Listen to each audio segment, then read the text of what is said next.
Hyperion Audio presents The Mighty Queens of Freeville, a mother, a daughter, and the people who raised them. Written and read by Amy Dickinson. Copyright 2009, Amy Dickinson. Production copyright 2009 by Hyperion Books.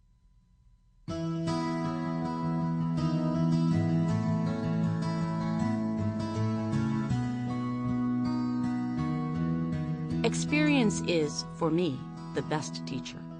Carl Rogers, psychologist. Handsome is as handsome does. Jane Dickinson, my mother. Introduction. One December day in the mid-1980s, I looked out the front window of my mother's house and watched my soon-to-be husband walking up the road. He was carrying a newspaper and wearing a black Chesterfield coat, leather gloves, and a fedora that had been custom blocked to fit his father's head by a milliner at Wanamaker & Company sometime in the 1950s. He'd left the house an hour earlier hoping to buy a New York Times at the Parket Market in the village. I knew that the periodicals rack at our small store held only copies of our local paper, the Ithaca Journal, along with TV Guide, Guns and Ammo, and a periodical that I had never dared to open, the ominously titled Varmint Masters. My mother came up beside me. We watched as this man, who had never purposely set foot off a sidewalk, delicately picked his way through the ice and snow on our freshly plowed driveway. She said. He doesn't look like he's from around these parts. This was true.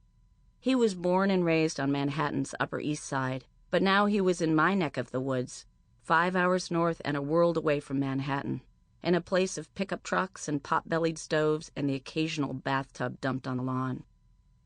Later during our visit, he asked my mother if there was anything that he could do for her. He was nice in that way. He knew how to behave.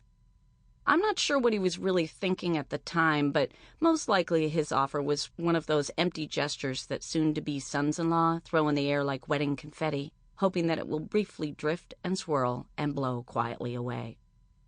My mother glanced around and then told him that if he wanted to, he could cut down a sapling that was growing in the front yard. He climbed into his overcoat, pulled on his gloves, patted his hat into place, glanced in the mirror by the front door, and, after a moment of reflection, took off his hat but decided to add a scarf. I ran out to the barn to retrieve the saw. I picked my way through the snow shovels, axes, rakes, hoes, and various other antique farm implements that were leftovers from our failed dairy farm.